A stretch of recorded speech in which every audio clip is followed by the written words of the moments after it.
Good evening. This is Defacto Review, a weekly in-depth analysis of social and economic issues here in Mongolia by our columnist and economist, Mr. Jarl. Good evening. Hi. And I'm your host, Zagit Tissim. Today's topics are on a new city development in Amek, Mongolian foreign policy related to Davos World Economic Forum, and public transportation challenges in Mongolia. On a new city development in Khanbogd in Amek is one of the government initiatives to restore and develop urban and rural areas in Mongolia. The Prime Minister noted that Khanbogd is going to be a model sum by the year of 2040, and it will be funded by Oyotala Mining Company.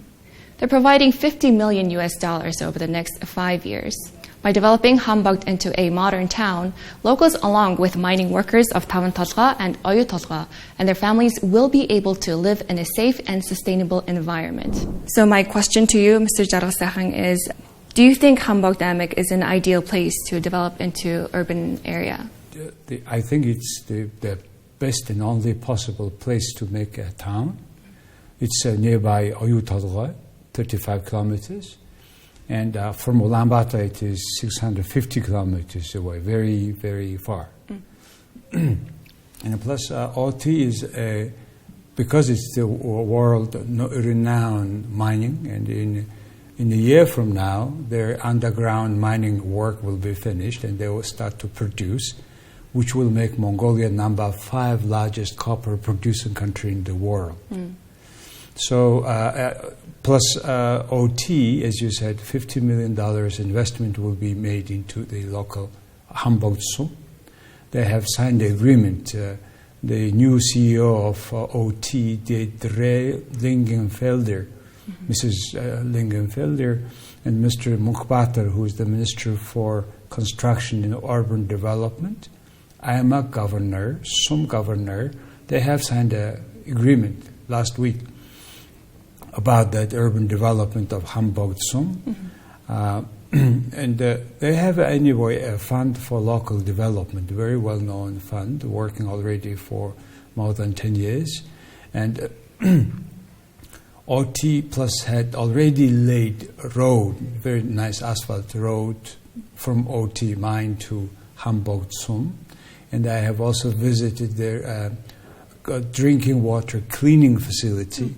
And they have already this transmitting line to many households there. So I think it has every sense to continue that development.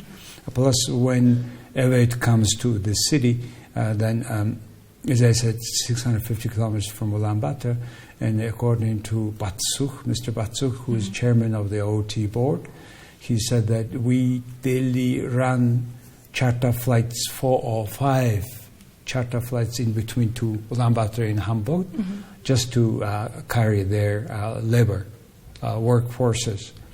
And according to Mr. Batsukh, at least more than half of this workforce will be living in Khanbogd. They will create all necessary conditions for that. So we are expecting modern city with maybe over 30,000 people by the year 2040.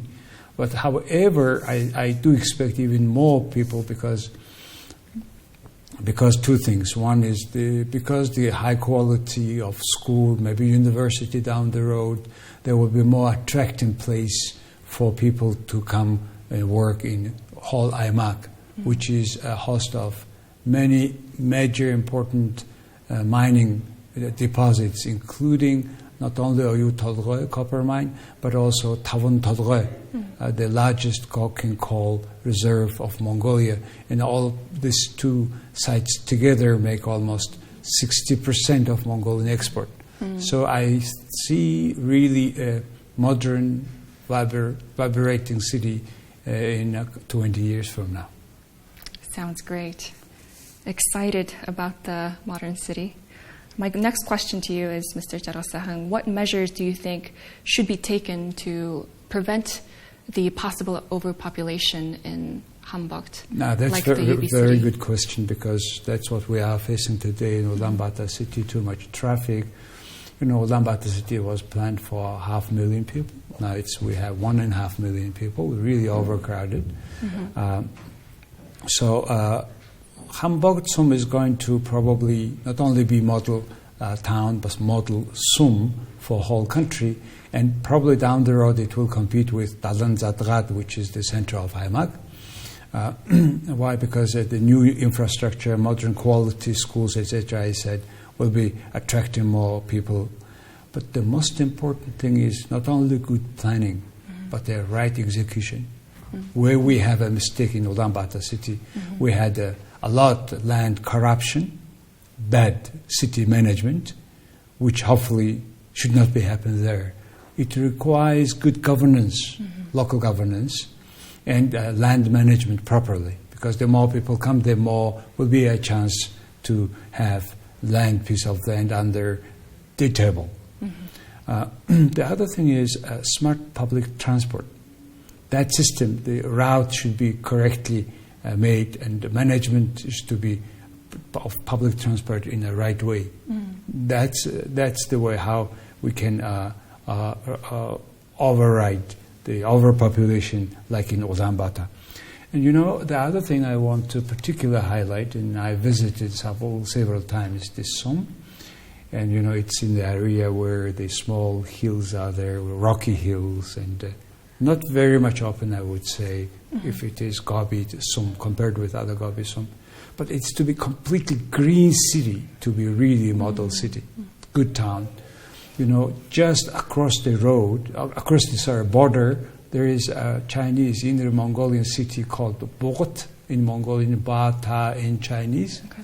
That city is so green that one of the greenest city in China.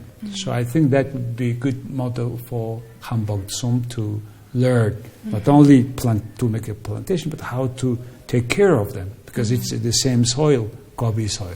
So. Now let's move on to our next topic. The World Economic Forum took place between May 22nd and May 26th. Usually held in January, the forum was held in May for the first time since 1971. This year's theme is History at Turning Point, Government Policies and Business Strategies. Minister of Foreign Affairs of Mongolia, Batsitsek, attended the international forum and participated in 3 meetings: rethinking and rebuilding tourism, strengthening vulnerable market economies, and the future of democracy. She also met Qatar Deputy Prime Minister and Foreign Minister and exchanged views on Mongolian-Qatar relations and cooperation. Mr. Jargasahan, what expectations do you have from the forum? Well, this forum is by nature is not making any decisions. The top leaders of states, businesses meet every year at this time in Davos. Not this time, but as you said earlier, and discuss the modern current trend in political and economic, social, environmental life of our planet, world. And really they discuss, really high content discussions going on, and I'm glad that this time Mongolian Foreign Minister Ms. Batsitsek was there. And I would like to highlight out of many good ideas Mr. Soros' remark. He usually comes every year there and made remarks, but this year remark was particularly interesting. In amid of the war in Ukraine and this coming out, not all country, but from out of the COVID-19 pandemic. So what he was saying was that now the war in Ukraine is the war between open and closed society. Open society institutions are work for people, for their better life. But closed society institutions are work for a leader, for one person. So that's the clash of these two societies, and it may end up having nuclear. This is the third world beginning, and we may not, our civilization may not survive. That's what his remark, very tough remark he made. Yes, our Minister Batsitsek, she had met also not only the Qatari, but also Saudi Arabia, Deputy Minister for Tourism. They have discussed about tourism development, taking care of the nature, to find the right balance between the consuming and developing, And also they talked about the hospitality industry people's training. I hope there will be some result later on.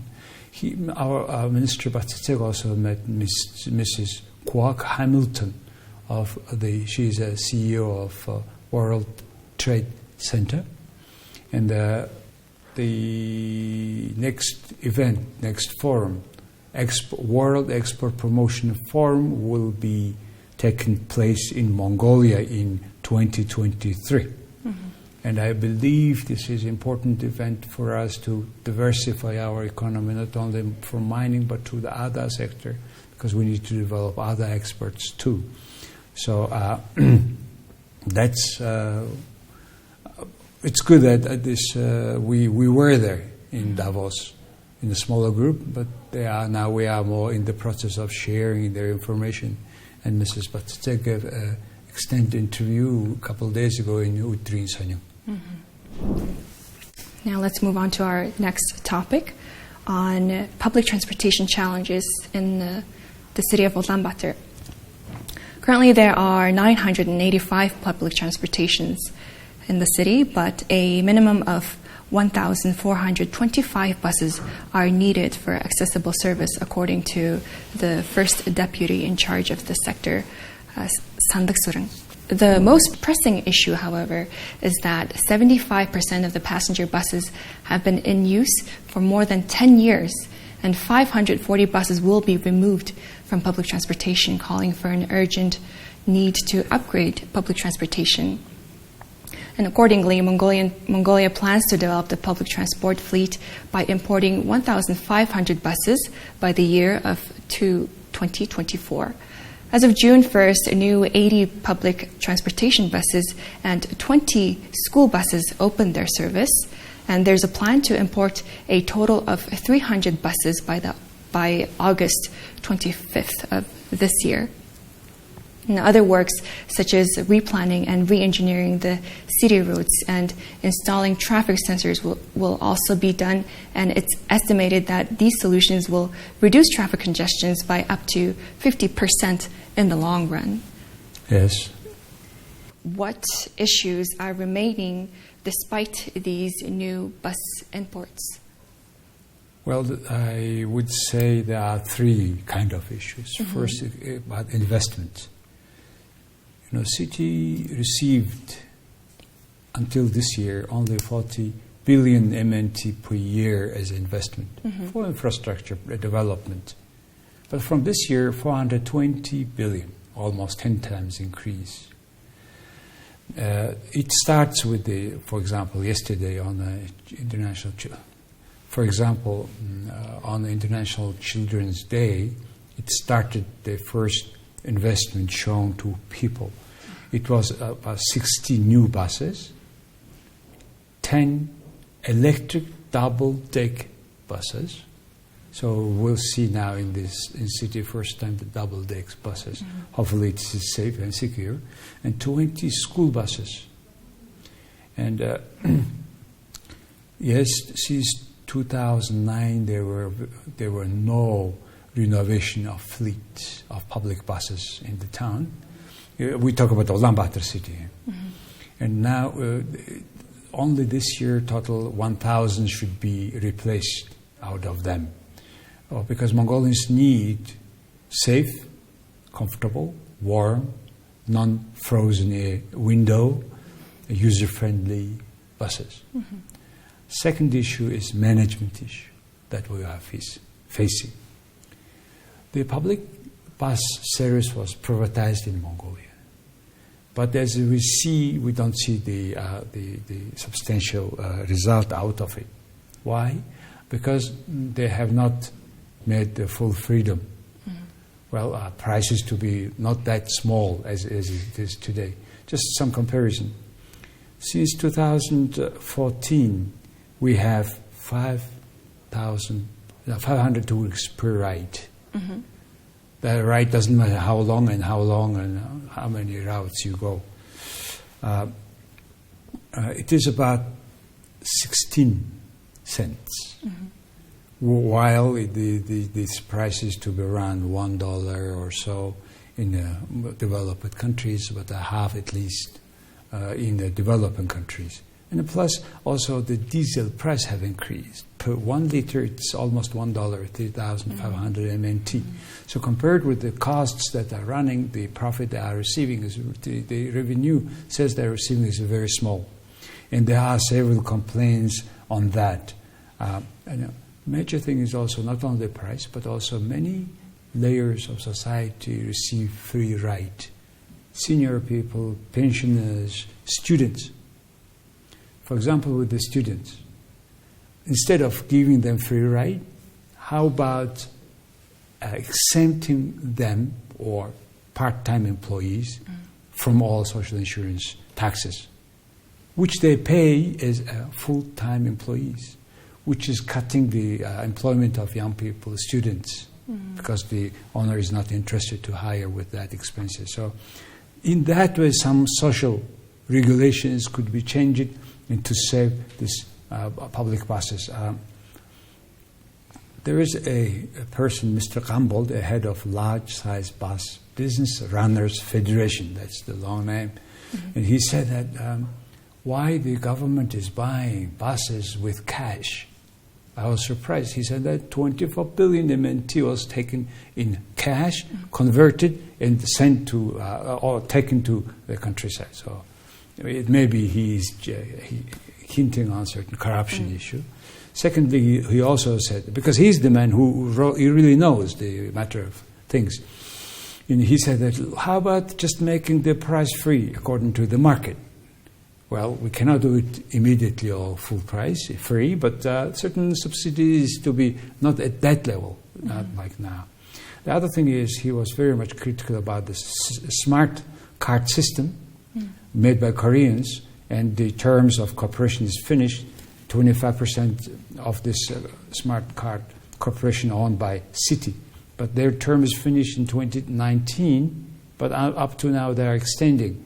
Meanwhile, Mongolia has already easier system of payment, etc.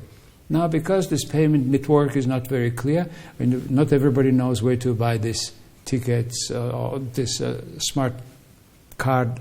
Smart card, by the way, $4,500 just to install one. So altogether, it makes very expensive. And plus, recently, according to him, people start to pay cash to the driver, which is not coming at the end to the company. As a result, all companies are in the loss, he said. And also he said that, I think I also kind of agree with that. He said that we need urgently BRT, bus rapid transit, rather than LRT, light rail transit. We have talked last time about that. Turned out that this special bus line, if it is specified, designed for all the buses, things will be much more, and the practice of many cities show that this is a better practice. And finally, the issue is price. Yes, price to be more free, but not too completely free, because not everybody can afford riding in that way. So these are my takes on public transport system in Ulaanbaatar city. Great. That concludes our all three topics, and we will see you next week at this time. Thank you, Mr. Jargasahan. Thank you. See you. Thank you. Good night.